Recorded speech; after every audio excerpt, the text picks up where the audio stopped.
साथियों नमस्कार। साथियों, हमने वोक कल्चर पर कई बार चर्चा करी है और आप लोगों ने उन वीडियोस को काफ़ी पसंद भी किया है।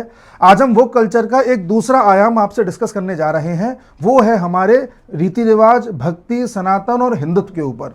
जी हाँ, आपको मैंने एक बार बताया था कि किस प्रकार से आजकल के युवा वोक कल्चर से प्रभावित होकर के वेस्टर्न कल्चर को अपनाने की आड़ में इस प्रकार का पहनावा कर रहे हैं, इस प्रकार की भाषा बोल रहे हैं, इस प्रकार का खान पीन कर दिया है कि जिससे न तो उनका शरीर स्वस्थ रहता है, ना मन स्वस्थ रहता है, ना हरकतें स्वस्थ रहती हैं और साथ ही डिप्रेशन की ओर भी जा रहे हैं। कई ऐसे हमने वाक्य डिस्कशन किए थे जहां लोग कुछ भी पहनने के नाम पर अभद्रता फैला रहे हैं, खाने के नाम पर पूरे हफ्ते भर काम करते हैं, ड्यूटी करते हैं, पढ़ाई करते हैं और वीकेंड में देखते हैं कि शराब पी रहे हैं, डीजे पार्टीज में नाच रहे हैं, उल्टे सीधे तरीके से एक दूसरे के साथ बर्ताव कर रहे हैं और इसको वोक कल्चर, ट्रेडिशन और इसे आजकल का एक मॉडर्न जमाना कह रहे हैं। साथियों, हमारा देश ऐसा नहीं है। उसी प्रकार से ये जो वोक कल्चर है ये हमारी भक्ति में भी डाला गया है और भक्ति में भी आज देख रहे हैं आप कि भजन के नाम पर क्या बज रहा है, डीजे सॉन्ग। लोग यात्रा के नाम पर इस प्रकार के गाने बजाते हैं, उससे भक्ति का भाव नहीं आता। भक्ति सॉन्ग्स का मतलब होता है इस प्रकार के गाने, इस प्रकार का संगीत जो कानों को मधुर लगे, जो आपको मेडिटेटिव अवस्था में लेकर के जाए, जो आपको अंदर ही अंदर ऐसा इमेजिन कराए जैसे सब कुछ कितना पॉजिटिव है और ईश्वर के नज़दीक है। भक्ति भजन का मतलब ये नहीं होता कि आप उस पर डीजे बीट्स पर नाच रहे हैं, उस पर उपद्रव कर रहे हैं।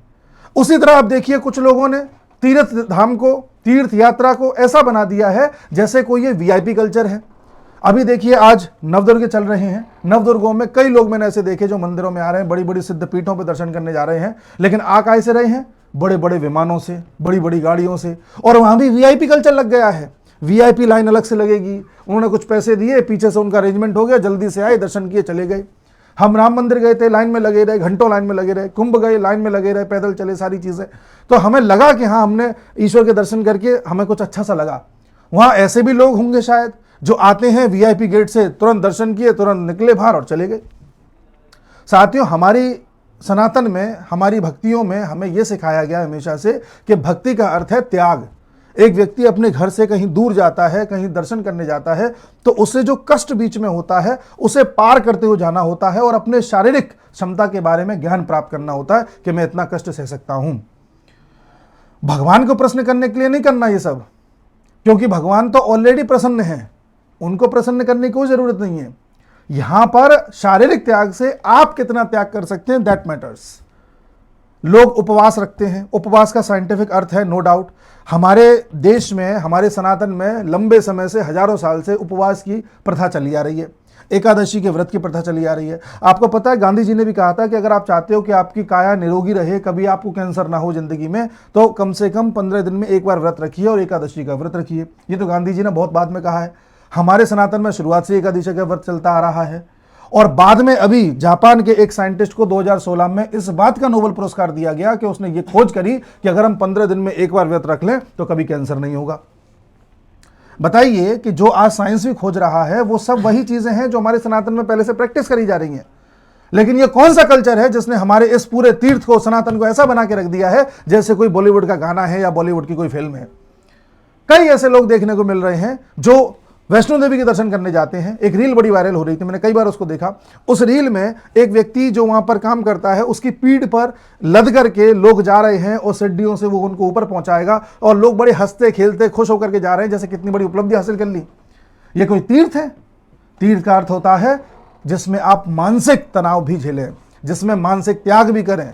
जब आप खुद ये पाते हैं कि भाई हमने कल से कुछ खाया नहीं, आपको लगता है भूख लग रही है, शरीर आपका त्याग कर रहा है, आप मानसिक रूप से ये सोच रहे हैं कि यार मुझे वहाँ तक जाना है, कैसे जाऊँगा। फिर आप जाते हैं और मान लीजिए पहुँच भी जाते हैं तो आपको सोचिए कितनी जो है अपनी क्षमता के बारे में पता चलता है।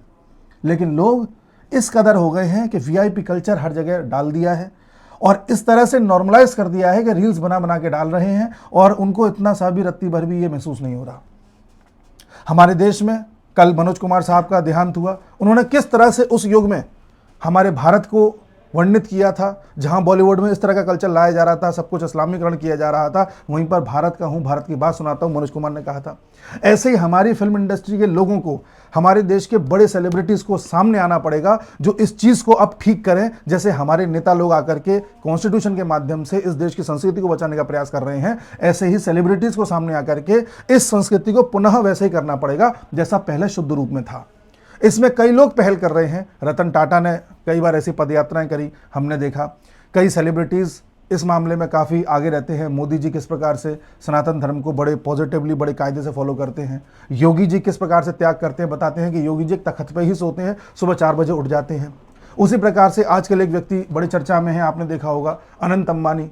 आज उनकी यात्रा का 8वां दिन है और लगभग वो यात्रा कंप्लीट कर चुके हैं। द्वारका तक उनको यात्रा करनी थी। उनसे किसी ने पूछा कि साहब आप यात्रा क्यों कर रहे हैं पैदल, आप तो डायरेक्ट भी जा सकते हैं। उनका कहना था नहीं मुझे जो है मेरा इस महीने जन्मदिन है, मैं चाहता हूँ पदयात्रा के जरिए वहाँ पहुँचूँ, तो जो त्याग, जो कष्ट शरीर को होगा उससे मेरे को त्याग करने की आदत पड़ेगी। इसी बीच आपने वो इंसिडेंट सुना होगा, इन्होंने 250 मुर्गियाँ खरीदी थी दोगुने दाम पर, जो मुर्गियाँ कटने के लिए जा रही थी। तो इस तरह के लोग हमारे समाज में आने बहुत ज़रूरी हैं, जो अपनी दिनचर्या से, अपनी एक्टिविटीज से बाकी लोगों को यह बताएं कि देखो हम इस देश के सबसे अमीर लोग हैं, बावजूद उसके सनातन को वैसे ही फॉलो करते हैं जैसे किया जाना चाहिए। लेकिन हम ऐसे लोग जो थोड़ा बहुत पैसा आ जाता है, ये थोड़ा बहुत ग्लैमर देख लेते हैं तो हमें लगता है हम तो टॉप ऑफ द वर्ल्ड हो गए। नहीं, आप कुछ भी करिए, आप कितने भी बड़े आदमी बनिए, कितना भी पैसा कमाइए, कुछ उसमें बुराई नहीं है, लेकिन सनातन के साथ मजाक मत करिए, भक्ति को डाइल्यूट मत करिए, वो कल्चर को इतना भी मत अपना लीजिए कि उसके बिना आप जी नहीं पा रहे हैं। इन सब में हमें एक जागरूकता लाने की आवश्यकता है। इस वीडियो के माध्यम से मैं यही बताना चाहता हूं कि जो लोग इस चीज़ को नॉर्मलाइज कर रहे हैं कि दूसरे की पीठ पर बैठ करके जा रहे हैं, वीआईपी कल्चर अपना रहे हैं, या उनको लगता है कि थोड़ा बहुत कल्चर्ड हो गए, अंग्रेजी उनको आ गई है, थोड़ा पैसा आ गया, गाड़ी आ गई है, तो अब तो साहब वो दूसरे ही तरीके से जिएंगे, तो आप दूसरे तरीके से जिए, कोई दिक्कत नहीं है, लेकिन सनातन को डाइल्यूट ना करें, यही प्रार्थना है। और आप सभी लोग इस वीडियो को लोगों तक पहुंचाएं ताकि लोगों को ये पता चले कि हम इस सेक्टर में भी गलती कर रहे हैं, एक सेक्टर में भी डाइल्यूट कर रहे हैं। नमस्कार।